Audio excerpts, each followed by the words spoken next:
Hello everyone, welcome to my another blog. আর এই ভিডিওটা ছিল 26শে আগস্ট মানে গণেশ পুজো। তো সকাল সকাল আমি স্নান টান করে ঠাকুরকে পুজো দিয়ে আমার গনু দাদাকে পুজো দিয়ে বেরিয়ে পড়লাম আমার টিচারের বাড়ি, কারণ ওখানে আজকে গণেশ পুজো আছে। এই কদিন যা রোদ দিচ্ছে কি বলবো, তার মধ্যে আমি তো বেরিয়ে গেছিলাম দুপুরবেলার সাইডে, তো আরও বেশি গরম ছিল।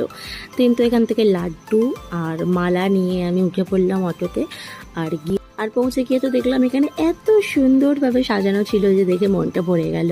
আর আমি ওখানে গিয়ে রেডি হয়েছিলাম, তারপর তো গনুদাদাকে এখানে সুন্দরভাবে মালা পরিয়ে দিচ্ছিলাম। আর এর মধ্যে কিন্তু আমাদের বেশ কিছু ফটোও তোলা হয়ে গেছিলো। আর আস্তে আস্তে সবাই আসাও শুরু হয়ে গেছিলো, তার মধ্যে এই যে সমস্যা এসে গেছিলো এখানে। কিন্তু পুজো শুরু হয়ে গেল, আর এখানে পিকু তো খুব সুন্দরভাবে পুজো দেখছিল। দেন তো পুজো খুব ভালোভাবে কমপ্লিট হলো, আর আমরা এখানে প্রসাদ খেতে বসেছিলাম। আর ঠাকুরের ভোগে জানো তো তোমরা, আলাদাই একটা জাদু থাকে। তো আজকের ব্লগটা এইটুকুই, দেখা হচ্ছে তোমাদের সঙ্গে আবার নেক্সট ব্লগে। So tata.